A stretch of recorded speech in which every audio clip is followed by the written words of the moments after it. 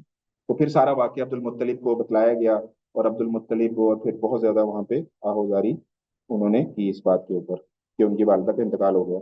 تو عبد المطلب کی بے تحاشا محبت ملی نبی علیہ الصلوۃ والسلام کو۔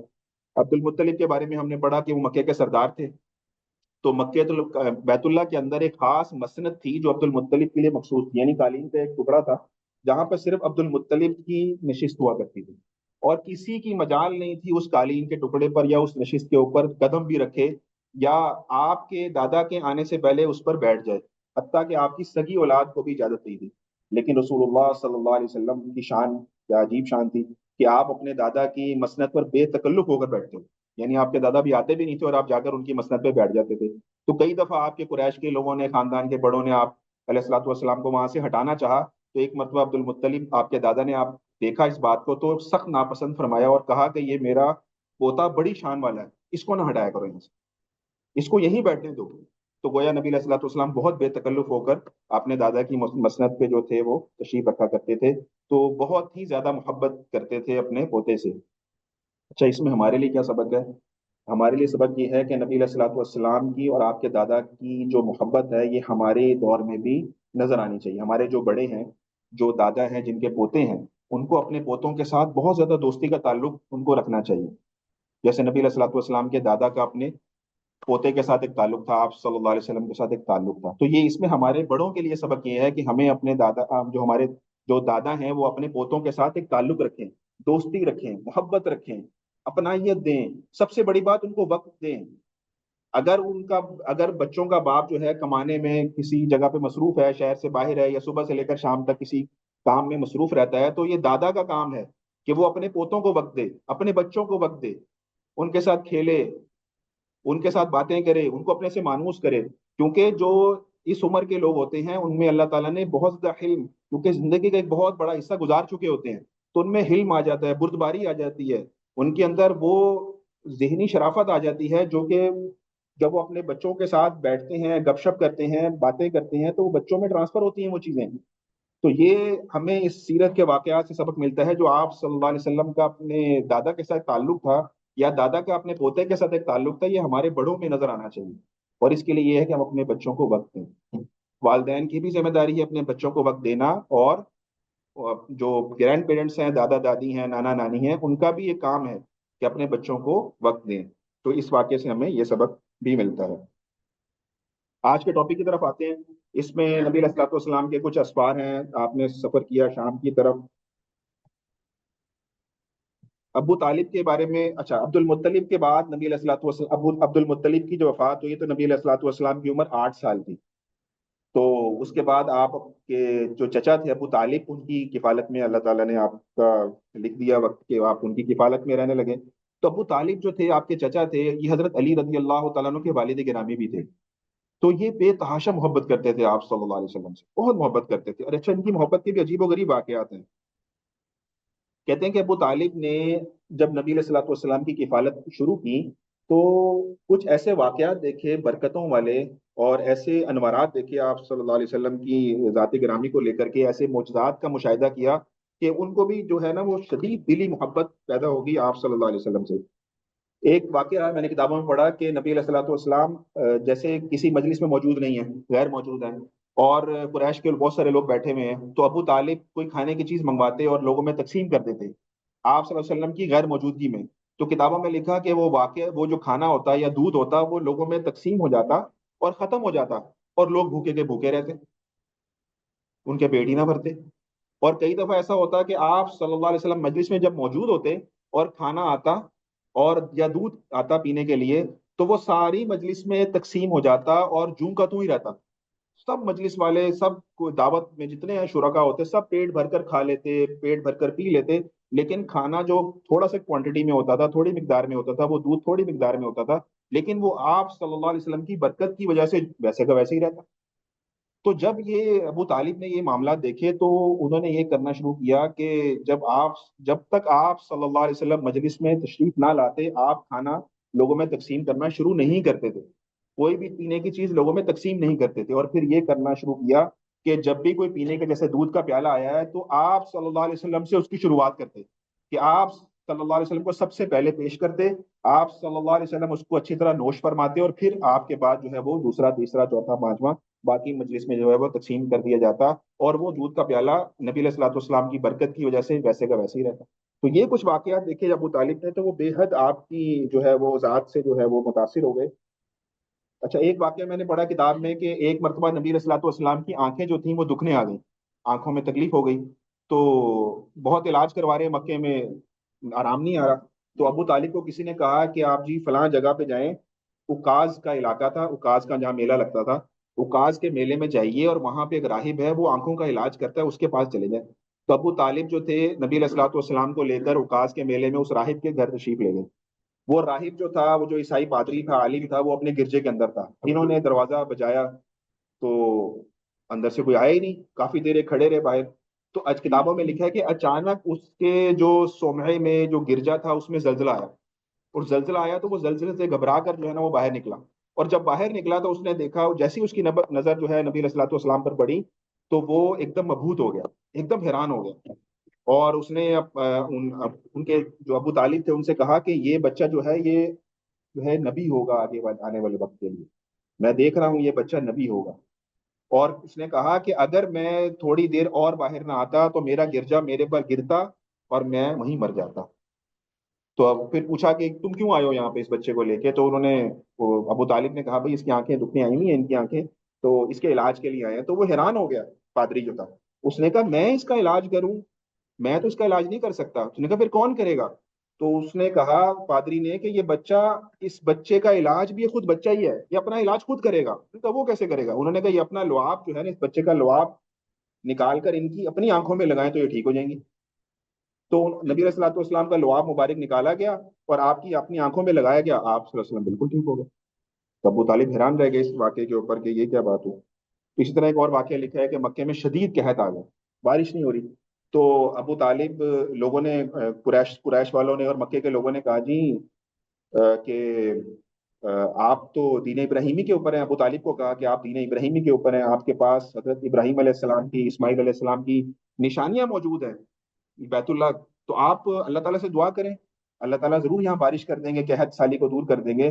تو ابو طالب نے کیا کیا، نبی علیہ الصلوۃ والسلام کی انگلی پکڑی اور ان کو بیت اللہ میں لے آئے، اور آپ کی پشت مبارک کو بیت اللہ کی دیوار کے ساتھ لگایا، اور نبی علیہ الصلوۃ والسلام سے درخواست کی کہ آپ اللہ سے دعا کریں۔ تو نبی علیہ الصلوۃ والسلام نے اپنی ہاتھ کا انگلی کا اشارہ کتابوں میں لکھا ہوا ہے کہ آسمان کی طرف کیا اور اللہ تعالیٰ سے دعا کی۔ اب کتابوں میں لکھا ہے کہ وہاں کوئی بادلوں کا نام و نشان نہیں تھا، لیکن یکا یک بادلوں کا ایک پورا ریلا آیا اور خوب جو ہے وہ بارش ہوئی مکہ المکرمہ کے اندر۔ تو یہ نبی صلی اللہ علیہ وسلم کی برکتوں کے اور اس طرح کے مشاہدات ہیں جو کہ ابو طالب نے بھی دیکھے اور باقی قریش کے لوگوں نے بھی دیکھے۔ تو اسی طرح کا جو واقعہ یہ سفر شام کا ہے کہ ابو طالب کے کیونکہ حالات جو تھے وہ اچھے نہیں تھے مالی طور پر، تو نبی علیہ الصلوۃ والسلام نے اجازت لی ان سے کہ میں نے جو ہے وہ کچھ نہ کچھ تجارت کی غرض سے کچھ کام کرنا ہے تاکہ مالی حالات آپ کے بہتر ہو جائے، آپ کا میں ہاتھ بٹا سکوں۔ تو اس سفر میں یہ جو شام کا پہلا سفر تھا، اس سفر کے اندر نبی علیہ الصلوۃ والسلام جو تھے وہ، یہ سفر نبی علیہ الصلوۃ والسلام نے کیا 12 سال کی عمر، جب آپ بہت چھوٹے تھے۔ تو یہ سفر ایسے ہوا کہ ابو طالب جو تھے وہ سفر پہ جا رہے تھے، تجارتی سفر پہ شام کی طرف، ٹھیک ہے۔ تو شام کی طرف جب جا رہے تھے، جب سفر میں نکلنے لگے تو نبی علیہ الصلوۃ والسلام کے جب چہرے مبارک کو دیکھا تو آپ صلی اللہ علیہ وسلم بڑے پریشان، بڑے غمگین کہ میرے چچا جو ہے مجھے چھوڑ کے جا رہے ہیں، کیونکہ والدہ نہیں، والد نہیں، دادا بھی نہیں دنیا میں، اب چچا کے سہارے زندگی گزر رہی ہے۔ تو نبی علیہ الصلوۃ والسلام کا چہرہ متغیر تھا، اس حوالے سے بڑے پریشان تھے، غمگین تھے۔ تو ابو طالب نے جب یہ دیکھا تو سر پہ ہاتھ پھیرا، پیار کیا نبی علیہ الصلوۃ والسلام کو، اور فرمایا کہ میرے بیٹے، میں سفر کی مشقتیں اور تکلیفوں سے تجھے بچانا چاہتا ہوں، میں نہیں چاہتا سفر میں تمہیں ساتھ لے جاؤں اور پھر وہاں پر مختلف طرح کی تکلیفیں آئیں، تم بھی میرے ساتھ جھیلو، تو میں اس وجہ سے تمہیں ساتھ لے کر جانا نہیں چاہتا۔ لیکن نبی علیہ الصلوۃ والسلام کے جب چہرے انور کو دیکھا تو پھر انہوں نے کہا نہیں، میں آپ کو نہیں چھوڑ کے جاؤں گا، میں تو آپ کو ساتھ لے کر ہی جاؤں گا۔ تو اس پر نبی علیہ السلام بہت خوش ہوئے۔ تو جب آپ 12 سال کے تھے تو ابو طالب آپ کو اور بھی قریش کے رفقا کا ساتھ تھے، تجارت کی غرض سے شام کی طرف لے گئے۔ تو جب شام کی طرف گئے نبی علیہ الصلوۃ والسلام، تو شہر کا شام کا ایک شہر تھا بصرہ، یا بصرہ بھی اس کو کتابوں میں لکھا ہوا ہے، بہرحال بصرہ کے قریب جب وہ پہنچے ہیں تو وہاں دیکھا ایک عیسائی پادری تھا، وہی نصرانی راہب تھا، ایک ملا ان کو، اس کا نام تھا برجیس، جرجیس، اس کا نام تھا جرجیس، اور لیکن اس کا لقب جو تھا نا وہ بحیرہ تھا، بحیرہ بحیرہ کے نام سے وہ مشہور تھا۔ تو اس کی جو خانقاہ تھی اس کے قریب نبی علیہ الصلوۃ والسلام کے جو قافلہ تھا انہوں نے وہاں پڑاؤ کیا، میں آپ کو اس کی جگہ بھی دکھاتا ہوں، یہ ایک اس کی خانقاہ یا جو بھی اس کا گرجا ہے، یہ اس کا منظر ہے، یہ بیرونی منظر ہے اس کا، اور یہ جو ہے وہ اس کا اندرونی منظر آپ کے سامنے تصویر کے اندر۔ تو اس خانقاہ کے پاس جو تھے، یا اس گرجے کے پاس، اس کلیسے کے پاس نبی علیہ الصلوۃ والسلام جو تھے ان کا قافلہ جو ہے وہ یہاں پر ٹھہرا۔ اب جب یہ جرجیس آدمی جو تھا، جو عیسائی راہب تھا نا، اس نے دیکھا، یہ فوراً باہر آ گیا، اس سے فوراً باہر آیا، اور اس نے جب نبی علیہ الصلوۃ والسلام کو جب دیکھا تو، اچھا اس سے پہلے بھی جب بھی مکے سے قافلہ جاتا تھا تو یہیں ٹھہرتا تھا باہر، اسی گرجے کے باہر ہی وہ پڑاؤ ڈالتے تھے، لیکن اس سے پہلے کبھی اپنی خانقاہ سے باہر نکل کر نہیں آیا، یعنی کبھی اس نے قافلے والوں کو لفٹ نہیں کرائی، نہ کبھی کھانے کو پوچھا، نہ پانی کو پوچھا، نہ کوئی بات، نہ کوئی چیز، کچھ نہیں۔ لیکن اس دفعہ یہ باہر خاص طور پر نکل کر آیا اپنے کلیسے سے باہر، اور اس نے حضور صلی اللہ علیہ وسلم کی پر نور صورت کو دیکھا اور یہ پہچان لیا کہ یہ وہی نبی ہے۔ تو یہ وہی نبی ہیں جن کی خبر جو ہے ہماری کتابوں کے اندر موجود ہے۔ تو نبی علیہ الصلوۃ والسلام کا ہاتھ پکڑ لیا اس نے، اور ایک آتا ہے کہ یہ پھر کیا کیا اس نے، آپ صلی اللہ علیہ وسلم کا ہاتھ پکڑا اور کہا، کیا کہا یہ دیکھیں ذرا، اس نے کہا یہی ہے سردار جہانوں کا، یہی ہے رسول پروردگار عالم کا، جس کو اللہ تعالیٰ نے تمام جہانوں کے لیے رحمت بنا کر بھیجا ہے۔ یہ کون کہہ رہا ہے؟ عیسائی پادری کہہ رہا ہے، عیسائی راہب کہہ رہا ہے کہ اس نے نبی علیہ الصلوۃ والسلام کو دیکھا اور یہ جملہ کہا۔ تو جب آپ تو ظاہر بات ہے، پھر قافلے والوں نے پوچھا بھائی آپ کو کیسے پتا یہ بندہ نبی ہے، یہ شخص نبی ہوگا، آپ کو کیسے پتا؟ تو اس نے کہا کہ میں جب اپنے اپنے اس میں بیٹھا ہوا تھا اپنے گرجے کے اندر، اور آپ کا قافلہ دور سے آ رہا تھا، تو میں نے یہ دیکھا کہ جب آپ گھاٹی سے آ رہے تھے تو ہر شجر نے، یعنی ہر درخت نے اور ہر پتھر، کوئی ایسا نہیں تھا جس نے آپ کو سجدہ نہ کیا ہو۔ کہتے ہیں درختوں کا سجدہ کرنا یہ کسی عام آدمی کو نہیں ہو سکتا، پتھروں کا سجدہ کرنا کسی عام آدمی کے لیے نہیں ہو سکتا، یہ نبی کے لیے ہو سکتا ہے، جو پتھر اور جو درخت ہیں سجدہ کریں۔ تو میں نے یہ منظر دیکھا ہے تو میں باہر نکل کر آیا ہوں اور حیران ہو گیا ہوں، اور کہنے لگا کہ میں آپ کی ایک اور نشانی بھی جانتا ہوں جس سے مجھے پتا ہے کہ آپ نبی ہیں۔ تو پوچھا وہ کیا نشانی ہے؟ اس نے کہا کہ اس بچے کے جو کندھے ہیں نا، ان دونوں کے درمیان ایک مہر نبوت ہے، اس مہر نبوت سے بھی یہ چیز کنفرم ہوگی کہ یہ بچہ جو ہے وہ آنے والا نبی ہے۔ اچھا، پھر کیا کیا اس نے؟ پھر اس نے اس پورے قافلے والوں کا اکرام کیا، اس نے کہا کہ میں نے آپ سب کی دعوت کرنی ہے۔ قریش بھی حیران ہو گئے، قافلے والے بھی حیران ہو گئے، آج سے پہلے اس نے نہ ہمیں کبھی پانی پوچھا، نہ کبھی ہمیں کھانا پوچھا، آج ہماری دعوت کیسے کر رہا ہے؟ اصل میں وہ دعوت کیوں کر رہا تھا؟ آپ صلی اللہ علیہ وسلم کی وجہ سے کر رہا تھا۔ تو اس نے کیا کیا؟ بہت سارا کھانا تیار کیا اور سب کو کہا کہ آپ سارے قافلے والوں نے آنا ہے۔ تو کتابوں میں لکھا ہے کہ سارے قافلے والے آ گئے، تو اس نے کہا بھائی سارے آ گئے ہیں تو وہ بچہ کدھر ہے؟ انہوں نے کہا جی وہ بچہ تو اونٹ چرانے گیا ہوا ہے، بکریاں چرانے گئے ہوئے ہیں۔ تو انہوں نے کہا نہیں بھائی ان کو بھی بلاؤ، میں نے کہا تھا ساروں نے آنا ہے، وہ بچہ کیوں نہیں آیا؟ انہوں نے کہا وہ بچہ ہے کوئی بات نہیں آ جائے گا، ہم آگے ہیں سارے بڑے۔ انہوں نے کہا نہیں نہیں آپ ان کو بھی لے کر آئیں۔ تو وہ جب نبی علیہ الصلوۃ والسلام تشریف لائے تو دیکھا کہ ایک بادل تھا، اس نے آپ صلی اللہ علیہ وسلم پر سایہ کیا ہوا تھا، اور آپ صلی اللہ علیہ وسلم تشریف لا رہے ہیں اور اوپر بادل پہ سخت دھوپ تھی۔ تو وہ جو قافلے جو قریش کے باقی لوگ دعوت پہ آئے ہوئے تھے وہ سارے درختوں کے نیچے سائے کے نیچے بیٹھ گئے، اب کوئی سایہ نہیں تھا۔ جب نبی علیہ الصلوۃ والسلام وہاں تشریف لائے ہیں سب سے آخر میں، تو وہاں دھوپ ہی دھوپ تھی، درختوں کے نیچے بھی لوگ بیٹھ چکے تھے سائے میں، تو کوئی سایہ نہیں تھا۔ تو آپ صلی اللہ علیہ وسلم جب تشریف لا رہے ہیں تو ایک بادل نے آپ کے اوپر سایہ کیا ہوا ہے۔ تو سارے لوگ حیران رہ گئے کہ یہ کیا معاملہ ہے۔ خیر جب آپ صلی اللہ علیہ وسلم درخت کی طرف آئے اور درخت کی ایک طرف بیٹھ گئے، سائے میں تو لوگ بیٹھے ہوئے تھے، تو آپ صلی اللہ علیہ وسلم دوسری طرف بیٹھ گئے، تو دیکھا کہ وہ درخت کے جو پتے تھے اور ٹہنیاں تھی وہ آپ صلی اللہ علیہ وسلم کی طرف جھک گئی ساری کی ساری، انہوں نے سایہ یہاں کیا ہوا تھا، آپ ادھر بیٹھے، وہ سارے ادھر ہو گئے۔ تو اس پر وہ جو راہب تھا اس نے اپنے قریش والوں سے کہا تمہیں سمجھ نہیں آتی یہ بات؟ تم دیکھتے نہیں ہو یہ اتنے اتنے بڑے جو معجزے دیکھ رہے ہو، یہ کسی عام آدمی کے ساتھ ایسا ہو سکتا ہے؟ پھر اس نے فوراً کہا کہ ان کا والی کون ہے، ان کا بڑا کون ہے؟ تو انہوں نے ابو طالب کی طرف اشارہ کیا، جی یہ ان کے ساتھ آئے ہیں، یہ ان کے بڑے ہیں۔ تو اس نے ابو طالب سے کہا کہ یہ کون ہے؟ تو ابو طالب نے فرمایا کہ یہ میرا بیٹا ہے۔ اس نے کہا ہو ہی نہیں سکتا تمہارا بیٹا۔ اس نے کہا نہیں یہ میرا بھتیجا ہے۔ تو اس نے کہا ہاں ہماری کتابوں میں لکھا ہوا ہے کہ یہ جو نبی ہوگا یہ یتیم پیدا ہوگا، یہ والد نہیں ہوگا، یعنی اس قدر کتابوں میں نبی علیہ الصلوۃ والسلام کی نشانیاں لکھی ہوئی تھی۔ اس نے کہا یہ آپ کا بیٹا ہو ہی نہیں سکتا۔ تو پھر ابو طالب نے کہا ہاں یہ میرا بھتیجا ہے۔ تو پھر ابو طالب سے اس نے کہا کہ آپ اس کو کہاں لے جانے کا ارادہ رکھتے ہیں؟ تو انہوں نے کہا جی میں تو شام کے تجارتی سفر پہ آگے لے کر جانے کا ارادہ رکھتا ہوں، روم کے بارڈر کی طرف۔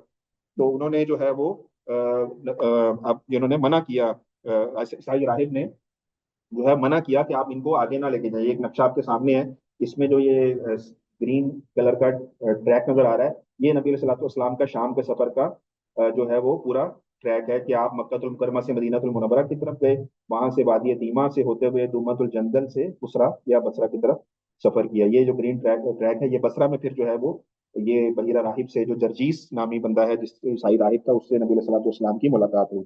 تو اس نے آپ صلی اللہ علیہ وسلم آپ کے چچا ابو طالب سے کہا کہ آپ اس کو ہرگز ہرگز شام نہ لے کے جائیے، آپ ان کو واپس بھیج دیں جتنی جلدی ممکن ہو سکے، کیونکہ رومی جو ہیں، جو روم کے لوگ ہیں، روم کے عیسائی ہیں، وہ ان کے قتل کے لیے ڈھونڈتے پھر رہے ہیں، تلاش کرتے پھر رہے ہیں، کیونکہ ان کی کتابوں میں لکھا ہوا ہے کہ اسی دور میں آج کل میں ہی نبی آنے والے ہیں اور وہ اسی علاقے میں ان کو ڈھونڈتے پھر رہے ہیں۔ تو آپ جو ہے ان کو فوراً ان کی جان کی حفاظت کی خاطر جو ہے وہ جو ہے ان کو واپس لے جائیں، اور ان کو ان سے خطرہ ہے۔ ابھی کتابوں میں واقعہ لکھا ہے کہ ابھی وہ یہ باتیں کر ہی رہے تھے کہ 7 روم کے لوگ آ بھی گئے، 7 آدمی روم کے، وہ وہاں پہ تلاش کرتے کرتے کرتے کرتے اسی طرف آ گئے۔ تو راہب نے ان کو دیکھ کر پہچان لیا، راہب نے ان سے کہا کہ تم لوگ یہاں کیوں آئے ہو، تم لوگ کیا کر رہے ہو ادھر، ان 7 سے کہا۔ تو اس نے ان رومیوں نے کہا کہ ہم اس نبی کی تلاش میں نکلے ہیں جس کی تورات اور انجیل میں بشارت لکھی ہوئی ہے کہ وہ اس مہینے میں سفر کرنے کے لیے نکلے گا، ہر طرف ہم نے اپنے آدمی بھیجے ہوئے، ہر طرف، اور وہ تلاش کرتے پھر رہے ہیں۔ تو راہب نے پھر ان سے کہا اچھا یہ بتاؤ، جس شے کا اللہ تعالیٰ نے ارادہ فرما لیا ہو کیا اس کو کوئی روک سکتا ہے؟ اللہ تعالیٰ اگر کسی چیز کا ارادہ کر لیں تو کیا کوئی اس کو روک سکتا ہے؟ انہوں نے کہا نہیں، ایسا تو نہیں ہو سکتا، جب اللہ تعالیٰ ایک چیز کو چاہ لیتے ہیں پھر تو رک نہیں سکتی۔ تو اس کے بعد ان کو بات سمجھ میں آ گئی، اور انہوں نے پھر بحیرہ راہب جو تھا اس سے عہد کیا، وعدہ کیا کہ اب ہم اس جو ہے نبی کو تلاش نہیں کریں گے۔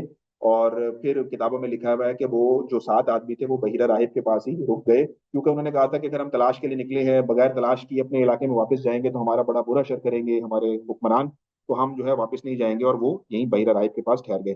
تو راہب نے پھر قریش کو قسم دے کر کہا کہ آپ اپنے بچے کو جو ہے واپس یہاں سے واپس بھیج دیں، تو ورنہ یہ آپ کو ضرر پہنچائیں گے لوگ۔ تو ابو طالب نے آپ کو حضرت ابو بکر صدیق رضی اللہ تعالیٰ عنہ اور حضرت بلال رضی اللہ تعالیٰ عنہ کے ساتھ جو ہے وہ واپس بھیج دیا، کیونکہ یہ دونوں حضرات بھی اس سفر میں آپ صلی اللہ علیہ وسلم کے ساتھ ہی تھے۔ تو یہ ہم نے سفر شام اور قصہ جو تھا بحیرہ راہب کا، یہ جو ہے ہم نے اس کو دیکھا ہے۔ اچھا، اس واقعے سے بھی ہمیں نا بہت سارے سبق ملتے ہیں۔ یہ اس واقعے میں، یہ واقعہ کے پیچھے کیا مصلحتیں تھیں، کیا حکمتیں تھیں اللہ تعالیٰ کی، تو اس حوالے سے ہم دیکھتے ہیں کہ اس میں کیا اہم نکات نکلتے ہیں۔ دیکھیں، سب سے پہلی بات تو یہ ہے کہ اہل کتاب جتنے بھی تھے، ان میں سے جو حق پرست لوگ تھے، کیونکہ بہت سارے لوگ تھے جنہوں نے تحریفات کر دی تھیں، بت پرستی شروع کر دی تھی، شرک شروع کر دیا تھا، شراب اور اس طرح کے کام شروع کر دیے تھے، لیکن ان میں بھی چند ایسے لوگ تھے، جیسے ہم نے عرب کی تاریخ میں دیکھا تھا کہ ان میں سارے کے سارے ایسے نہیں تھے، چند ایک ایسے بھی تھے کہ وہ لوگ جو تھے وہ حق پرست تھے۔ تو وہ وہ یہ بات جانتے تھے کہ محمد صلی اللہ علیہ وسلم ہی تمام انسانیت کے لیے رسول بننے والے، آخری نبی آپ صلی اللہ علیہ وسلم ہی ہوں گے۔ آپ یہ حیران کن بات یہ ہے کہ دیکھیں، وہ عیسائی، وہ لوگ جو ہے وہ ان کی کتابوں میں واضح طور پر لکھا ہوا ہے کہ آخری نبی حضور صلی اللہ علیہ وسلم کی ذات ہے، اور آج کل آپ دیکھیں ہمارے لوگ، ہمارے معاشرے میں ایسے لوگ موجود ہیں جو کہ نبی علیہ الصلوۃ والسلام کی ذات کی توہین بھی کرتے ہیں اور آپ کو خاتم النبیین بھی نہیں مانتے، تو ان کی عقلوں پہ ماتم ہی کرنا چاہیے، اور کیا ہو سکتا ہے کہ صاف صاف کتابوں میں جب نبی علیہ الصلوۃ والسلام کے اوصاف موجود ہیں، نشانیاں موجود ہیں، اس کے باوجود یہ لوگ جو ہیں وہ اس طرح کی جھوٹی تعویلات کرتے ہیں۔ پھر آپ دیکھیں اس واقعے میں کیا ہے کہ شجر و حجر کا نبی علیہ الصلوۃ والسلام کو سجدہ کرنا، کہ درختوں کا اور پتھروں کا نبی علیہ الصلوۃ والسلام کو آ کر سجدہ کرنا۔ ایک واقعہ لکھا ہے کہ نبی علیہ الصلوۃ والسلام اپنے چچا، ان کے چچا، ایک چچا تھے زبیر بن عبد المطلب، ایک واقعے میں لکھا ہے کہ زبیر بن عبد المطلب جو تھے، یہ نبی علیہ الصلوۃ والسلام ان کے ساتھ ایک جگہ سفر میں تھے، تو یہ بھی غالباً شام کا سفر تھا، تو انہوں نے دیکھا، اچھا یہ ایک وادی سے گزر رہے ہیں، اس وادی میں ایک سرکش اونٹ تھا، یعنی ایک اونٹ تھا جو کہ بے قابو ہو گیا تھا اور لوگوں کو اس راستے سے گزرنے نہیں دیتا تھا، ان کو مار دیتا تھا، ٹکر مارتا تھا، زخمی کرتا تھا اور ان کو تنگ کرتا تھا۔ اس وادی میں سے نبی علیہ الصلوۃ والسلام نے اپنے چچا کے ساتھ گزرنا تھا۔ تو کتابوں میں لکھا ہے کہ جب اس وادی سے وہ گزر رہے تھے اور لوگ بڑے ڈر رہے تھے کہ یار یہ قافلہ جا رہا ہے، ان کو نقصان نہ پہنچائے وہ اونٹ، تو دیکھا کہ جیسی نبی علیہ الصلوۃ والسلام، اس اونٹ نے نبی علیہ الصلوۃ والسلام کو دیکھا، تو کتابوں میں لکھا ہے کہ وہ دوڑتا ہوا آیا اور اپنی گردن کو جو ہے نبی علیہ الصلوۃ والسلام کے پاؤں مبارک میں جو ہے وہ بچھا دی اور لیٹ گیا آپ صلی اللہ علیہ وسلم کے سامنے. اور آپ صلی اللہ علیہ وسلم نے اس پر سواری فرمائی اور آپ جو ہے وہ چلتے چلتے چلتے شہر کے دوسرے اس وادی کے دوسرے کنارے کی طرف چلے گئے. اور وہاں پر اس نے پھر دوبارہ گردن نیچے کی اور آپ نبی علیہ الصلوۃ والسلام اس سے نیچے تشریف لے اور پھر اپنے اونٹنے پر سوار ہو کے آگے چلے. تو یہ واقعہ جب زبیر بن عبد المطلب نے دیکھا تو بہت زیادہ حیران ہوئے, تو پریشان ہوئے. تو گویا شجر و حجر کا نبی علیہ الصلوۃ والسلام کو سجدہ کرنا, جانوروں کا نبی علیہ الصلوۃ والسلام کو سجدہ کرنا اس بات کا غماز تھا, اس بات کی نشانی تھی کہ آپ صلی اللہ علیہ وسلم جو ہے وہ انسانیت کے لیے رسول ہیں, آخری رسول ہیں جو آ چکے ہیں. اور پھر یہ ہے کہ اس سفر میں ہمیں یہ بھی ملتا ہے کہ رسول اللہ صلی اللہ علیہ وسلم اپنے سفر میں اپنے چچا کے ساتھ سفر تجارت کے لیے نکلے تو سفر سیاحت بھی کیا ساتھ ساتھ, اور اپنے جو بزرگ تھے ان کے تجربوں سے فائدہ اٹھایا. تو ہمارے لیے اس میں سبق کیا ہے کہ ہمیں بھی اپنے اپنے بڑوں کے تجربات سے فائدہ اٹھانا چاہیے. ہم جیسے ہمارے ہاں, کیونکہ یہ ایک ایسا دور ہے, یہ بچے بیٹھے ہوئے ہیں, ہر چیز جو ہے وہ گوگل سے, یوٹیوب سے اور ادھر ادھر سے ہم سرچ کرتے رہتے ہیں.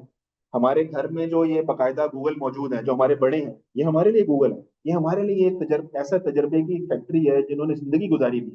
ان کے تجربات سے, ان کی باتوں سے, ان کی مجلس سے ہم بے تحاشا فائدہ اٹھا سکتے ہیں, ان کی مخلصانہ رائے سے. تو ہم اپنے بڑوں سے مشورہ کریں, جو بھی ہمارے پلان ہیں آگے کے, جو بھی بات ہے کوئی اگر ہم کرنا چاہتے ہیں, تو اپنے محلے میں کسی بڑے کو دیکھ لیں, اپنے خاندان میں کسی بڑے کو دیکھ لیں, تو اپنے بڑوں سے مشورہ کریں اور ان کے تجربات سے فائدہ اٹھائیں. جیسے نبی علیہ الصلوۃ والسلام اپنے بچپن میں اسفار کیے, 12 سال کی عمر میں, 20 سال کی عمر میں, اپنے چچاؤں کے ساتھ, قریش کے بڑوں کے ساتھ, اور ان کی مائیت میں جا کر نبی علیہ الصلوۃ والسلام نے ان سے بہت سارے تجربات سے فائدہ اٹھایا.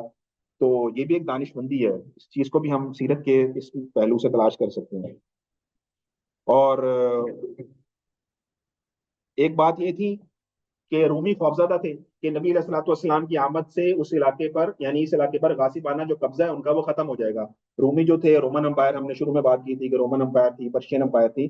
تو رومی جو تھے وہ خوفزدہ تھے اس بات سے کہ اگر یہ نبی آ گئے, ان کی کتابوں میں لکھا ہوا تھا اگر یہ نبی آ جائیں گے تو ان کی پھر شریعت جو ہے پوری دنیا پر پھیلے گی, مشرق سے مغرب, شمال سے جنوب, پھر ان کی ہی حکومت ہوگی. تو یہ بھی ایک چیز اس میں واقعے سے محفوظ ہے.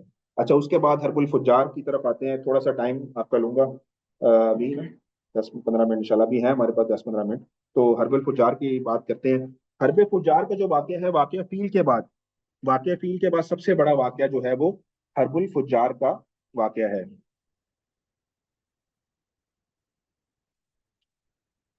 یہ ایک جنگ تھی جو کہ لڑی گئی بہت سارے قبائل کے آپس میں, ان کے اختلافات کے اوپر.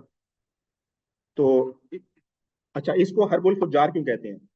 اس کو فجار اس لیے کہا جاتا ہے کہ یہ جو لڑائی لڑی گئی ہے یہ حرمت والے مہینوں میں ہوئی. کچھ ایسے مہینے تھے جن میں لڑائی وغیرہ کرنا معیوب سمجھا جاتا تھا عرب کے اندر. ان مہینوں میں یہ لڑائی لڑی گئی, اس لیے اس کو حرب فجار کہا گیا کہ یہ حرمت والے مہینوں میں لڑی گئی. یہ بہت فسق اور فجور والی بات تھی جس کی وجہ سے اس کا نام جو تھا وہ حرب فجار جو ہے تھا وہ پڑ گیا. یہ ایک نقشہ آپ کے سامنے ہے. اس نقشے میں آپ دیکھ سکتے ہیں کہ یہ جو جنگ فجار کی پوری ہسٹری ہے کہ اس میں یہ جنگ جو ہے نا 4 دفعہ میں لڑی گئی ہے, 4 مرحلوں میں لڑی گئی ہے. پہلی جنگ لڑی گئی جو کہ آپ سرخ نشان دیکھ سکتے ہیں, یہ کچھ قبائل کے درمیان لڑی گئی, یعنی بنو کنانا اور بنو حوازن کے درمیان ہوئی. اس کو کیسے اعلان بھی کہا جاتا ہے. اچھا, دوسری جنگ جو ہوئی یہ گرین ایرو ہے, یہ بھی مختلف قبائل کو ذکر ہو رہا ہے اس میں. یہ لڑی گئی قریش کے درمیان اور بنو کنانا کے درمیان. یہ مختلف قبائل تھے, قریش کے قبائل تھے, ان کی آپس میں جنگیں ہوئی ہیں. اچھا, اس کے بعد یہ جو براؤن ایرو ہے, یہ تیسری دفعہ یہ جنگ لڑی گئی حرمت والے مہینے میں. یہ بنو کنانا اور بنو نصر بن معاویہ کے درمیان لڑی گئی. اور اس کے بعد جو چوتھی اور آخری جنگ لڑی گئی ہے وہ یہ چوتھی جنگ ہے, یہ سب سے بڑی جنگ ہوئی ہے. اور اس جنگ میں قریش بھی تھے, بنو کنانا بھی تھے اور بنو حوازن بھی تھے. اس چوتھی جنگ میں نبی علیہ الصلوۃ والسلام نے شرکت فرمائی ہے. اس وقت آپ کی عمر کتابوں میں لکھا ہے غالباً 15-16 سال کے قریب تھی. تو اس جنگ میں جو تھی نبی علیہ الصلوۃ والسلام نے خود بھی شرکت فرمائی, اور اپنے چچاؤں کو جو تھے آپ تیر اٹھا اٹھا کر پکڑایا کرتے تھے. آپ نے اپنے ہاتھ سے قتال نہیں کیا اس میں, لیکن آپ جو تھے تیر اٹھا اٹھا کر اپنے چچاؤں کو جو تھے وہ دیا کرتے تھے. تو یہ اس جنگ فجار کا جو ہے یہ نقشہ آپ کے سامنے ہے. تو ہم نے اس میں یہ بات کی کہ اچھا, اس کا سبب کیا بنا جو آخری جنگ فجار ہوئی ہے, اس کا جو آخری جنگ ہوئی ہے اس کا سبب یہ بنا کہ ایک قافلہ آیا، ایک شہر سے، ہیرا شہر سے قافلہ آیا نعمان بن منذر کا، اوکاس کا میلہ تھا، وہاں پر ایک قافلہ آیا، تو جو بنو حوازن ایک قبیلہ تھا اس کے سردار تھے عروۃ الرحال بن اتبا، اس نے اس قافلے کو کہا کہ میں منڈی تک بحفاظت پہنچاؤں گا، اور اس کو پناہ دے دی۔ تو عرب میں کیونکہ جب کسی کو پناہ دے دیتے تھے تو پھر اس پر ڈٹ جاتے تھے چاہے جان چلی جائے، یعنی کہ وہ وعدہ خلافی نہیں کرتے تھے۔ تو لیکن ایک اور قبیلہ تھا بنو کنانا کا، تو بنو کنانا کا سردار تھا براز بن قیس بن کنانا، اس نے اس عروا سے کہا جو بنو حوازن کا سردار تھا جس نے پناہ دی تھی اس قافلے کو، اس نے کہا کہ تم بنو کنانا کے مقابلے میں اس کو پناہ دو گے؟ تو اس سردار نے کہا کہ بنو کنانا کیا، ساری دنیا بھی اگر میرے مقابلے میں آ جائے تب بھی میں اس قافلے کو اکاس کی منڈی میں لے کر ضرور جاؤں گا، میں اس کو پناہ دوں گا، اسے پناہ سے پیچھے نہیں ہٹوں گا۔ اب ہوا کیا کہ وہ عروا جو تھا وہ باہر نکلا، تو براز جو تھا بنو کنانا والا، اس نے بنو حوازن کے سردار کو قتل کر دیا۔ جب بھی بنو کنانا کو یہ خبر ملی کہ بنو حوازن کے ایک سردار کو ہم نے قتل کر دیا ہے، تو وہ فوراً حرم کی طرف بھاگے اپنی جان بچانے کے لیے کہ ہم حرم کی حدود میں چلے جائیں گے تو ہماری جان بچ جائے گی۔ خیر حرم کی حدود میں جانے سے پہلے ہی جو تھے بنو حوازن اور دوسرے قبائل نے ان کو پکڑ لیا تو وہاں پہ گھمسان کی لڑائی شروع ہو گئی۔ تو یہ لڑائی ہوتی رہی، رات تک یہ لڑائی ہوتی رہی۔ تو لیکن ہوا کیا کہ پھر وہ بنو کنانا جو تھے وہ حرم میں داخل آخرکار ہو گئے، تو بنو حوازن نے چھوڑ دیا کہ وہ حرم میں داخل ہو گئے تو ہم پیچھے ہٹ جاتے ہیں، لیکن انہوں نے بعد میں اس کو لے کر کے کئی اس پر جو ہے وہ جنگیں لڑی گئیں۔ تو آخری جنگ جو لڑی گئی، جس کا میں نے بتایا کہ سب سے بڑی جنگ تھی، جس میں قریش کے قبائل تھے، خود نبی علیہ الصلوۃ والسلام بھی تھے، تو اس جنگ میں نبی علیہ الصلوۃ والسلام نے بھی کہ چچاؤں نے آپ کو کہا کہ آپ ہمارے ساتھ چلیے، تو کیونکہ مکہ المکرمہ کے تقدس کو تادار کیا جا رہا ہے تو آپ ہمارے ساتھ چلیں، تو نبی علیہ الصلوۃ والسلام ساتھ تشریف لے گئے۔ تو آپ نے فرمایا کہ پھر آپ نے جملہ فرمایا کنتو انبلو علی امامی، میں اپنے چچاؤں کو تیر پکڑایا کرتا تھا اس جنگ کے اندر، یعنی میں دشمن کے پھینکے ہوئے تیر اٹھا اٹھا کر اپنے چچاؤں کو دیتا تھا کہ آپ دوبارہ دشمن پر چلائیں۔ تو اس وقت نبی علیہ الصلوۃ والسلام کی عمر جو تھی وہ 14-15 سال کے قریب تھی، ایک قول 20 سال کا بھی ملتا ہے۔ تو یہ جنگ ہوئی۔ اچھا اس جنگ کے بعد جو ہے، جب یہ جنگ کا موقع ہوا، اچھا اس کے بعد کیا ہوا کہ جو لوگ تھے وہ بڑے پریشان ہوئے، مکے کے لوگ جو تھے نا وہ بڑے پریشان ہوئے کہ بار بار لڑائیاں ہو جاتی ہیں، شروع بھی ختم نہیں ہوتی ہیں، ذرا ذرا سی باتوں میں لڑائیاں ہوتی ہیں تو بہت خون خرابہ ہوتا ہے۔ تو انہوں نے یہ کہا، یہ طے کیا کہ ہم جو ہے وہ اب لڑیں گے نہیں، تو ہم ایک معاہدہ کر لیتے ہیں، اس صلح کا معاہدہ کر لیتے ہیں آپس میں سارے قبائل کہ ہم لڑیں گے نہیں آج کے بعد نا۔ تو اس معاہدے کو انہوں نے نام دیا حلف الفضول کا، یا حلف الفضول کا نام دیا۔ اب آپ کو بھی نام یہ لگ رہا ہوگا یہ کیسا فضول سا نام، فضول یہ کیا نام ہوا؟ تو میں نے بھی جب یہ پڑھا تو میں بھی بڑا حیران ہوا۔ اس کے بعد مجھے اس کی وجہ یہ پتہ لگی کہ اس اصل میں جو معاہدہ تھا اس میں تین آدمی تھے جو کہ فضل نام کے تھے، یہ میں نے لکھا ہوا ہے، فضل بن وداع، فضل بن فضالہ اور فضل بن حارث، یہ تین فضل تھے، تو ان کا مجموعہ، ان کی جمع جو تھی وہ فضول کہلاتی ہے۔ تو ان تین فضل کے درمیان آپس میں معاہدہ ہوا، تو اس لیے اس کو حلف الفضول یا حلف الفضول جو تھا وہ نام دیا گیا، ناموں میں فضل کا مادہ مشترک ہونے کی وجہ سے یہ معاہدے کا نام ملا۔ تو یہ معاہدہ ہوا۔ اچھا اس معاہدے کی بھی ایک ہسٹری ہے کہ بنو جرہم جو کہ بہت پہلے آل اسماعیل جب آئے تھے اس سرزمین پر، مکہ المکرمہ میں، ہم نے دیکھا تھا نا بنو جرہم آئے تھے اور پھر آل اسماعیل میں شادی ہوئی اور پھر سارا معاملہ، تو بنو جرہم کے دور میں یہ تین لوگ موجود تھے۔ تو اس دور میں بھی جنگیں کیونکہ بہت زیادہ ہوئی، تو اس وقت بھی صلح نامہ ہوا تھا، اس کو حلف الفضول کا یا حلف الفضول کا نام دیا گیا تھا۔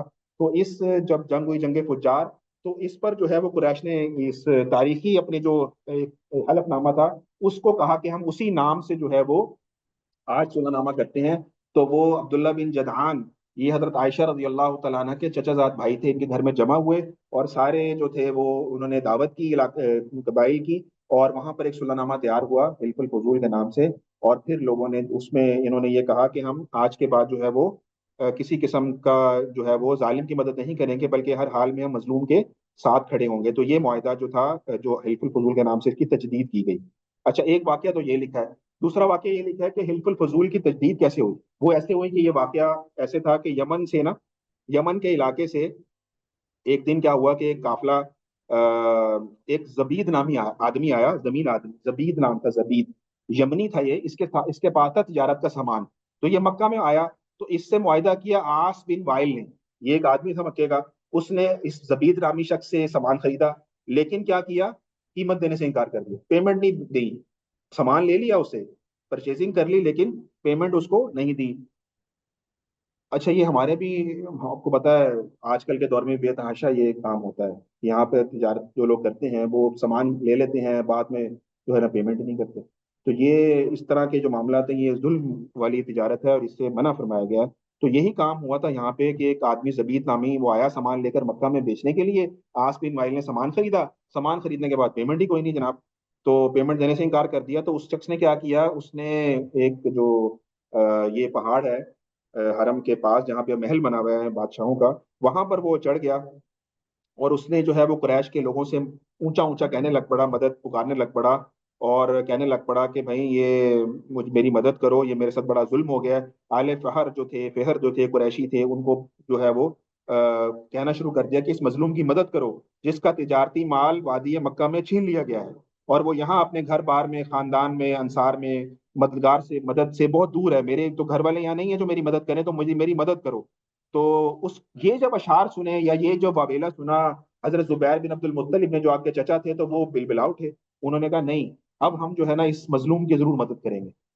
تو انہوں نے پھر عبداللہ بن جدعان کے گھر جو تھے وہ اکٹھے ہوئے اور وہاں کھانے کا اہتمام ہوا، وہاں پہ بہت سارے قبائل جمع ہوئے، بنو ہاشم، بنو زہرہ، بنو امیہ، بنو مخزوم، یہ سارے لوگ جو قریش کے تھے ان کے سرکردہ لوگ جمع ہوئے، اور انہوں نے پھر یہ حلف اٹھایا تھا کہ ہم حرمت والے مہینوں میں جو ہے وہ اب ایک تو جنگ نہیں کریں گے، اور دوسرا یہ تھا کہ وہ پختہ معاہدہ کیا کہ ہم ظالموں کے خلاف اور مظلوم کے ساتھ ایک ہاتھ کی طرح متحد ہوں گے، ظالموں کے خلاف اور مظلوم کے ساتھ ایک ہاتھ کی طرح متحد ہوں گے، یہاں تک کہ مظلوم کو اس کا حق لوٹا دیں چاہے وہ کسی قبیلے سے بھی ہو، جو مظلوم ہوگا ہم اس کی مدد کریں گے۔ یہ اس کا لب لباب تھا اس معاہدے کا۔ اور انہوں نے یہ بھی لکھا آگے کہ جب تک سمندر میں ایک بھی قطرہ پانی کا ہے، اور سبیر یہ پہاڑ کا نام ہے، ہیرا بھی پہاڑ کا نام ہے، پتہ غیر ہیرا وہاں پہ ہے، تو سبیر اور ہیرا پہاڑ جب تک اپنی جگہ پر قائم ہے یہ معاہدہ بھی برقرار رہے گا۔ پھر وہ سب آس بن وائل کے پاس گئے جس نے سامان تجارت خریدا تھا، پیسے نہیں دیے تھے، اس سے سارا مال چھینا، زبیدی کا سارا مال چھینا، اور چھین کر تو مال جو تھا وہ زبیدی کو اس کے حوالے کیا۔ تو قریش نے اس معاہدے کا نام رکھا تھا حلف الفضول یا حلف الفضول، اور وہ یہ کہا کرتے تھے کہ ان لوگوں نے نہایت ہی بہترین افضل قسم کا کارنامہ سر انجام دیا ہے۔ تو یہ حلف الفضول کا معاہدہ تھا۔ اس معاہدے میں نبی علیہ الصلوۃ والسلام خود بھی شریک ہوئے، اور آپ نے اس معاہدے میں حق کے مینار کو بلند کیا، اور یہ معاہدہ عربوں کے قابل فخر کارناموں میں شمار کیا جاتا ہے۔ اور نبی علیہ الصلوۃ والسلام نے اس پر ایک بہت ہی ایک شورا افات جملہ بھی کہا۔ آپ نے فرمایا کہ مجھے یہ پسند نہیں کہ میں اس معاہدے کو چھوڑ کر اس کی جگہ سرخ اونٹ لے لوں، یعنی مجھے کوئی شخص 100 اونٹ دے دے، سرخ اونٹ دے دے، سرخ اونٹ بہت قیمتی چیز تھی عرب میں، کہ مجھے کوئی شخص کہے کہ تم 100 سرخ اونٹ لے لو اور اس معاہدے سے جو ہے وہ ہٹ جاؤ، اس معاہدے پہ نہ شامل ہو، میں یہ چیز پسند نہیں کروں گا۔ تو نبی علیہ الصلوۃ والسلام نے فرمایا یہ انتہائی عدل و انصاف والا جو ہے تھا وہ معاہدہ تھا۔ تو یہ بالکل فضول تھا۔ اچھا، اس کے بعد نبی علیہ الصلوۃ والسلام نے کیونکہ تجارت کے پیشے سے وابستہ ہوئے، تو آپ صلی اللہ علیہ وسلم نے تجارت کی غرض سے جو ہے مختلف اسفار کیے، کچھ اپنے بچپن میں اسفار کیے، کچھ جو تھے بعد میں اسفار کیے۔ تو اس کے حوالے سے تھوڑی سی بات کر لیتے ہیں۔ میں چاہ رہا ہوں کہ یہ ہمارا ختم ہو جائے آج کا، انشاءاللہ مکمل ہو جائے اس حوالے سے، تو اس کو انشاءاللہ رسول اللہ، آپ کو پتا ہے رسول اللہ صلی اللہ علیہ وسلم جب اپنی جوانی کی عمر میں پہنچے تو اپنی قوم میں سب سے زیادہ نبی علیہ الصلوۃ والسلام جو تھے بامروت تھے، سب سے زیادہ جو تھے وہ ہمسایوں کے خبر رکھنے والے تھے، احساس کرنے والے تھے، سب سے زیادہ حلم والے تھے، سب سے زیادہ نبی علیہ الصلوۃ والسلام پورے اپنے علاقے میں، اپنے شہر میں بردبار تھے، سب سے زیادہ سچے تھے، سب سے زیادہ امانت دار تھے۔ یہ نبی علیہ الصلوۃ والسلام کے اندر کوالٹیز تھیں، اور ہر قسم کے جھگڑوں سے دور، ہر قسم کی گالم گلوچ سے دور، سب سے زیادہ جو ہے وہ محبت کرنے والے، ہر بری بات سے بچنے والے۔ جب یہ صفات لوگوں نے دیکھی آپ صلی اللہ علیہ وسلم کے اندر، تو آپ کو امین کا لقب دیا کہ آپ امین ہیں، اور آپ کے پاس اپنی امانتیں رکھواتے تھے۔ تو یہ نبی علیہ الصلوۃ والسلام کو مکے کے لوگوں نے امانت کا جو تھا وہ ٹائٹل دیا۔ اچھا، اس میں کچھ واقعات بھی ہیں، جیسے ایک واقعہ آیا ہے عبداللہ ابن ابی الحمصہ رضی اللہ تعالیٰ عنہ سے بروی ہے۔ آپ کہتے ہیں کہ میں نے اعلان بعثت سے پہلے نبی علیہ الصلوۃ والسلام کے ساتھ نا تجارتی کچھ معاملہ کیا۔ وہ معاملہ ایسا تھا کہ میرے ذمے کچھ نہ کچھ نبی علیہ الصلوۃ والسلام کے پیسے دینا باقی تھے۔ تو میں نے ایک دفعہ نبی علیہ الصلوۃ والسلام سے یہ عرض کیا کہ یا رسول اللہ آپ یہاں ٹھہریں، میں جا کر آپ کے پیسے یا جو بھی باقی پیمنٹ ہے، ریمیننگ پیمنٹ ہے، میں لے کر آتا ہوں۔ تو اچھا، یہ کہتے ہیں کہ جب میں گھر گیا پیمنٹ لینے کے لیے تو میں بھول گیا کہ میں آیا کس لیے تھا۔ تو میں جو تھا وہ 3 دن بعد مجھے یاد آیا کہ میں نے تو آپ صلی اللہ علیہ وسلم کو کہا تھا کہ میں آ رہا ہوں پیمنٹ لے کے، اور میں جو ہے وہ ابھی تک گیا ہی نہیں۔ تو خیر وہ جب ان کو یہ خیال آیا تو فوراً پیسے لے کے اس جگہ پر پہنچے جہاں پر نبی علیہ الصلوۃ والسلام کو کہہ کر گئے تھے کہ میں آ رہا ہوں. تو دیکھا کہ 3 دن کے بعد بھی آپ صلی اللہ علیہ وسلم اسی جگہ پہ موجود ہیں اور ان کا انتظار کر رہے ہیں. تو وہ بہت زیادہ شرمندہ ہوئے اس بات پر اور کہنے لگے یا رسول اللہ میں بھول گیا، مجھے معلوم نہیں تھا اس چیز کا. تو نبی علیہ الصلوۃ والسلام نے ان پر کوئی غصہ نہیں کیا، کوئی باتیں نہیں سنائی، کوئی دل میں بات نہیں رکھی. بس آپ نے اتنی بات ان سے کی کہ اے عبداللہ تو نے مجھ کو بڑی زحمت دی، میں 3 دن سے تیرا اس جگہ پر انتظار کر رہا ہوں. یہ دیکھیں آپ معاملات کے اندر نبی علیہ الصلوۃ والسلام کے معاملات کو دیکھیے. آج ہمارے ہاں بہت زیادہ جو ہے یہ اس حوالے سے کوتاہی کی جاتی ہے. مارکیٹوں کے اندر حالات ایسے ہیں کہ پیسے دیتے ہی نہیں ہیں واپس، مال لے لیا پیسے نہیں دیے، پیسے دے دیے مال نہیں دیا، اور اس طرح کریڈٹ پہ مال چل رہا ہے. اور عجیب و غریب مارکیٹوں کے حالات ہیں، لڑائیاں جھگڑے اس قسم کے واقعات، اور پھر کورٹ کچہریاں اس طریقے سے ہو رہی ہیں. تو اللہ تعالیٰ ہماری حفاظت فرمائے. اور ایک اور شخص کے بارے میں آتا ہے عبداللہ بن سائد کے بارے میں. یہ بھی حضور صلی اللہ علیہ وسلم کے شریک تجارت تھے. تو یہ کہتے ہیں کہ نبی علیہ الصلوۃ والسلام اتنے اچھے شریک تھے، یعنی تجارت میں اتنے اچھے شریک تھے کہ میری کسی بات کو نہیں ٹالتے تھے اور نہ ہی میرے ساتھ کسی بات میں جھگڑتے تھے. اور اسی طرح قیس بن صائب کے بارے میں آتا ہے، یہ بھی ان کے بھائی تھے. یہ بھی نبی علیہ الصلوۃ والسلام زمانہ جاہلیت کے اندر نبی علیہ الصلوۃ والسلام کے ساتھ شریک تجارت تھے. تو یہ بھی یہی کہتے ہیں کہ آپ بہترین شریک تھے، شریک تجارت تھے، نہ جھگڑتے تھے نہ کسی قسم کی ٹال مٹول کرتے. ایسی نبی علیہ الصلوۃ والسلام جو تھے وہ تجارت کو کیا نبی علیہ الصلوۃ والسلام نے. اچھا یہ ایک واقعہ آخری واقعہ ہے، اس کے بعد انشاءاللہ ختم ہو جائے گی ہماری. اس کے بعد نبی علیہ الصلوۃ والسلام نے ایک اور شام کا سفر کیا. یہ شام کا سفر جو کیا نبی علیہ الصلوۃ والسلام نے، حضرت خدیجہ الکبریٰ رضی اللہ تعالیٰ عنہ، یہ کون ہے؟ ہماری ماں ہے، امہات المومنین میں سب سے پہلی زوجہ آپ صلی اللہ علیہ وسلم کی.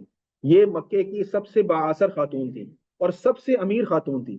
ان کے پاس اتنا مال تھا اور یہ سارا مال تجارت میں لوگوں کو دیتی تھی اور لوگوں کو کہتی تھی کہ آپ اس مال سے پرچیزنگ کریں، اور ان سے پھر نفع یہ کمایا کرتی تھی. تو ان کے بارے میں آتا ہے کہ اتنی مالدار خاتون تھی کہ قریش کے جب قافلے جاتے تھے تجارت کے لیے تو قریش کے کل مال کے مقابلے میں ان کا اکیلے کا مال ہوتا تھا. یعنی اتنا زیادہ والیوم ہوتا تھا ان کے مال کا.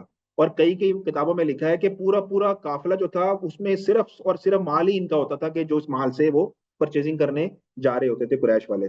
تو یہ ان کی ایک اپنی عادت تھی کہ اپنے خود نہیں کر سکتی تھی تجارت، تو یہ خاتون ہونے کی وجہ سے تو یہ قریش کو اپنا مال دیتی تھی اور کہتی تھی کہ آپ ان سے جو ہے وہ تجارت کیجیے. تو جب نبی علیہ الصلوۃ والسلام کے بارے میں اتنے اوصاف مشہور ہوئے کہ آپ امین اور صادق اور اس طرح کے القابات آپ کو جو ہے وہ ملنا شروع ہوئے، تو انہوں نے بھی خواہش کا اظہار کیا کہ میں اپنا جو مال ہے وہ نبی علیہ الصلوۃ والسلام کو دیتی ہوں کہ وہ جو ہے یہ مال لے کر جائیں اور جو ہے وہ تجارت کریں. تو جب نبی علیہ الصلوۃ والسلام کی عمر 25 سال کی ہوئی اور آپ کی امانت اور دیانت کا چرچا ہر طرف ہو گیا اور کوئی شخص مکے میں ایسا نہ رہا کہ آپ کو امین کے لقب سے نہ پکارتا ہو، تو حضرت خدیجہ رضی اللہ تعالیٰ عنہ نے آپ کے پاس پیغام بھیجا کہ اگر آپ میرا مال تجارت کے لیے شام لے جائیں تو آپ کی بڑی مہربانی ہوگی. میں کیا کروں گی، آپ کو دوسروں کے نسبت ڈبل معاوضہ دوں گی. یعنی اگر دوسروں کو میں 100% پروفٹ دے رہی ہوں تو آپ کو میں 200% دوں گی، دگنا جو ہے وہ آپ کو پروفٹ دوں گی، آپ میرا مال لے جائیے. تو اس کے بعد کیا ہوا کہ اچھا اس کو کیا کہتے ہیں؟ اس کو کہتے ہیں مزاربت کرنا. ایک بندے کا مال ہو اور دوسرے بندے کی ایکسپرٹیز ہوں، اسکلز ہوں اور ساری ایفرٹس ہوں، تو اس کو کیا کہتے ہیں شرعی نقطہ نگاہ سے؟ مزاربت. میں اس بارے میں پڑھ رہا تھا تو مجھے اس بات کا خیال آیا کہ آج کے دور میں اگر صحیح معنوں میں مزاربت شروع ہو جائے نا تو بہت سارے ہمارے مسائل حل ہو سکتے ہیں. ہمارے معاشرے میں آج کیا ہو رہا ہے کہ بہت سارے لوگ ایسے ہیں جن کے پاس پیسہ ہے لیکن کوئی اسکل نہیں ہے، تجارت کرنا آتی نہیں ان کو یا کوئی اور ایسا معاملہ نہیں کر سکتے. لیکن بہت سارے لوگ ایسے ہیں جو تجارت کرنا تو جانتے ہیں، بہت سارے فنون جانتے ہیں، علوم جانتے ہیں، لیکن ان کو پیسہ نہیں ہے. تو یہ کیا ہی اچھا ہو کہ جن کے پاس پیسہ ہے وہ ان کو دیں اور وہ اپنی تجربہ دیں، تو مل ملا کے تجارت ہو اور جو ہے پروفٹ ڈیوائڈ کر لیں. تو اس سے کتنوں کے مسائل حل ہو سکتے ہیں. لیکن مسئلہ یہ ہے کہ اگر آپ کسی کو پیسے دے دیں آج کے دور میں تو یا تو وہ پیسے لے کے ہی بھاگ جائے گا، آپ کو نظر ہی نہیں آئے گا، یا وہ آپ کو ایک ساتھ ایسی کو سٹوری کرے گا کہ آپ جو ہے وہ اگلی دفعہ اعتبار کرنا چھوڑ دیں گے، جو ہمارے معاشرے کے اندر معاملات چل رہے ہیں. تو یہ بہت ضروری ہے. حدیث میں آتا ہے کہ جو سچا تاجر ہے اس کا حشر جو ہے قیامت میں نبیوں کے ساتھ ہوگا، صدیقین کے ساتھ ہوگا، شہداء کے ساتھ ہوگا. اور سچے تاجر کے بارے میں نبی علیہ الصلوۃ والسلام نے فرمایا کہ سچا تاجر جو ہوگا کبھی بھوکا نہیں مرے گا، کبھی کلاش نہیں ہوگا، کبھی فاقہ نہیں آئے گا، کبھی پریشانی نہیں آئے گی، کبھی غربت نہیں آئے گی، کبھی تنگی نہیں آئے گی، کبھی بھوک نہیں آئے گی، کبھی افلاس نہیں آئے گی۔ سچے تاجر کے بارے میں نشانیاں بتائیے۔ حقیقی معنوں میں اگر ہم سب سچی تجارت کی طرف جو ہے وہ اپنے معاملات کی درستگی کے ساتھ اگر یہ مزاربت والے پہلو کو اپنے معاشرے میں زندہ کر لیں تو ہمارے بہت سارے مسائل حل ہو سکتے ہیں۔ تو خیر یہ واقعہ چل رہا ہے مزاربت کا ہی کہ حضرت خدیجہ رضی اللہ تعالیٰ عنہ کا مال تھا اور نبی علیہ الصلوۃ والسلام اس کو لے کر کے تجارتی گھر سے جا رہے ہیں۔ تو حضرت خدیجہ کبریٰ رضی اللہ تعالیٰ عنہ نے یہ کیا کہ اپنے غلام کو، اس کا نام تھا میسرہ، اس کو کہا کہ تم جو ہے نا نبی علیہ الصلوۃ والسلام کے ساتھ جانا اور دیکھنا، ان کی ایک ایک بات کو نوٹ کرنا اور ان کو خبردار ان کو تکلیف نہ دینا، ان کی خدمت کرنا اور ان کو دیکھتے رہنا کہ یہ کیا کرتے ہیں، ان کے سارے معاملات کو دیکھنا۔ تو جو یہ میسرہ تھا یہ حضرت خدیجہ رضی اللہ تعالیٰ عنہ کا غلام تھا، یہ بھی شام کے سفر میں روانہ ہوا نبی علیہ الصلوۃ والسلام کے ساتھ۔ تو اس نے دیکھا جب یہ ایک جگہ پہ پہنچا، بسرا پہنچا، تو وہاں ایک سایہ دار درخت تھا۔ تو نبی علیہ الصلوۃ والسلام جو تھے اس درخت کے نیچے بیٹھ گئے۔ وہاں بھی ایک عیسائی راہب تھا، عیسائی عالم تھا جو رہتا تھا، اس کا نام کتابوں میں آتا ہے نستورہ، نستورہ اس کا نام آتا ہے۔ تو وہ نستورہ نے دیکھا کہ یہاں درخت کے سائے کے نیچے ایک شخص آ کے بیٹھا ہے، تو وہ فوراً اپنے گرجے سے باہر نکل کر آیا اور اس نے نبی علیہ الصلوۃ والسلام کو دیکھا اور یہ کہا کہ عیسیٰ بن مریم کے بعد سے لے کر کے اب تک یہاں آپ کے سوا کوئی شخص نہیں بیٹھا، اور یہ جگہ ایسی ہے جہاں صرف نبی بیٹھ سکتا ہے۔ یہ ہماری کتابوں میں لکھا ہو کہ یہ درخت ایسا ہے جہاں پر کوئی نہیں بیٹھ سکتا سوائے نبی کے۔ عیسیٰ بن مریم کے بعد سے لے کر آج تک اس درخت کے نیچے کوئی نہیں بیٹھا، آپ پہلی شخصیت ہیں جو اس درخت کے نیچے بیٹھے ہیں۔ پھر اس نے کہا میسرہ سے، اس شخص سے، اس غلام سے جو خدیجہ الکبریٰ رضی اللہ تعالیٰ عنہ کا غلام تھا، کہ نبی علیہ الصلوۃ والسلام کی آنکھوں میں نا ایک خاص قسم کی سرخی ہوتی تھی، ایک سرخ ڈورے ہوتے تھے۔ تو اس نے میسرہ سے پوچھا کہ یہ نبی علیہ الصلوۃ والسلام کی آنکھوں میں جو یہ سرخی ہے یہ کیسی ہے؟ تو میسرہ نے کہا کہ یہ سرخی ایسی ہے جو مستقل آپ کی آنکھوں میں رہتی ہے اور کبھی بھی آپ صلی اللہ علیہ وسلم کی آنکھوں سے جدا نہیں ہوتی۔ اس پر اس راہب نے کہا کہ یہ وہی نبی ہیں یا آخری نبی ہیں، یہ وہی نبی ہیں یا آخری نبی ہیں۔ پھر کیا کیا اس نے؟ پھر دیکھا، پھر آپ کا دیکھتا رہا کہ آپ ایک خرید و فروخت میں مشغول ہو گئے، چیزیں بیچنے میں خریدنے میں مشغول ہو گئے، تو دیکھا کہ ایک شخص آیا اور نبی علیہ الصلوۃ والسلام سے کسی معاملے میں جھگڑنا شروع کر دیا۔ تو اس نے آپ سے کہا، اس شخص نے کہا کسی معاملے کے اوپر کہا کہ اگر آپ سچے ہیں تو آپ لات اور عزا کی قسم کھائیں، لات اور عزا کی قسم کھائیں۔ تو نبی علیہ الصلوۃ والسلام انتہائی جلال میں آ گئے اور آپ نے فرمایا کہ میں ہرگز ہرگز لات اور عزا، یہ دو بت ہیں، میں ہرگز ہرگز ان بتوں کی قسم نہیں کھاؤں گا، ہرگز ان کی قسم نہیں کھاؤں گا، میں تو ان سے سخت بیزار ہوں۔ تو سختی کے ساتھ نبی علیہ الصلوۃ والسلام نے اس کی تردید فرمائی اور فرمایا کہ جب بھی میرا کبھی ان بتوں کے اوپر سے گزر ہوتا ہے میں تو ہمیشہ ان سے کنارہ کشی کے ساتھ گزر جاتا ہوں، میں تو کبھی ان کے پاس بھی ٹھہرتا نہیں، گزرتا نہیں۔ تو یہ آپ کی بات تھی کہ آپ اپنی باتوں میں صادق اور سچے تھے۔ تو یہ میسرہ کا بیان ہے۔ بہرحال میسرہ نے بہت سارے حالات دیکھے اور پھر نبی حضرت خدیجہ الکبریٰ رضی اللہ تعالیٰ عنہ کو جا کے سارے حالات بتائے کہ جیسے جیسے بادلوں نے آپ پر سایہ کیا اور جیسے جیسے جو تھے وہ معاملات جو تھے وہ چلتے رہے۔ اور اس سفر میں میسرہ جو حضرت خدیجہ الکبریٰ رضی اللہ تعالیٰ فرماتی ہیں کہ اس سفر میں جتنا جو ہے نفع ہوا مجھے، اس سے پہلے کسی سفر میں مجھے کبھی اپنے مال میں اتنا نفع نہیں ہوا۔ تو یہ ایک نبی صلی اللہ علیہ وسلم کی امانت اور صداقت پر دلالت کرتا ہے کہ آپ کتنے امین تھے اور کتنے آپ سچے تاجر تھے کہ آپ جو تھے وہ اتنا مال جو ہے وہ لے کر گئے۔ تو یہ ہمارا آج کا الحمدللہ ٹاپک پورا ہو گیا، 10 منٹ اوپر ہونے کی بہت معذرت ہے۔ اللہ تعالی ہم سب کو نبی صلی اللہ علیہ وسلم کے اسوہ حسنہ پر عمل کرنے کی توفیق عطا فرمائے۔ کسی بھائی کا سوال ہو تو بتا دیں جی۔ اچھا، ایک سوال آیا ہوا ہے آن لائن میرے پاس نا، کیا ام ایمن نبی علیہ الصلوۃ والسلام کی کنیز تھیں؟ جی بالکل، ام ایمن جن کا نام حضرت برقہ رضی اللہ تعالیٰ عنہ تھا، یہ حضرت عبداللہ جو آپ کے والد تھے ان کی کنیز تھیں۔ ان کے انتقال کے بعد ترکے کے اندر نبی علیہ الصلوۃ والسلام کے ترکے میں وراثت میں آئی تھیں جی۔ جی انہوں نے لکھا ہے کہ آج کا المیہ یہ ہے کہ بزرگوں کو بچوں کی ضرورت ہے۔ بالکل، بزرگ بھی ہم سے یہ چاہتے ہیں، یہ سارے بچے نوجوان بیٹھے ہوئے ہیں کہ ہمارے بزرگوں کو بھی، وہ بھی انتظار کرتے ہیں کہ ہم ان کے پاس جا کر بیٹھیں، ان کو کمپنی دیں، ان سے باتیں کریں۔ ہر وقت موبائل میں لگے رہنا، ٹک ٹاک، فیس بک، ان چیزوں میں لگے رہنا، یہ بڑی ایک غلط وہ ہے۔ ہمیں اپنے بڑوں کے پاس بیٹھنا چاہیے، ان سے باتیں کرنی چاہیے، ان کو وقت دینا چاہیے۔ اور بڑوں کی بھی ذمہ داری ہے کہ وہ بچوں کو اپنے سے مانوس کریں، ان کو جھڑکیں نہ، سختی نہ کریں، محبت دیں، پیار دیں، خلوص دیں۔ تو ان شاء اللہ تعالیٰ یہ دونوں طرف سے اگر محبت ہوگی تو ان شاء اللہ تعالیٰ اللہ تعالیٰ آسانی فرمائیں گے۔ تجارت کو تھوڑا آپ ڈسکرائب کر دیجئے۔ تجارت کو میں انشاءاللہ اگلی دفعہ ڈسکرائب کروں گا، ٹائم کیونکہ کافی ہو چکا ہے۔ تو ابھی انشاءاللہ تعالیٰ پھر ہم دعا کر لیتے ہیں اس کی۔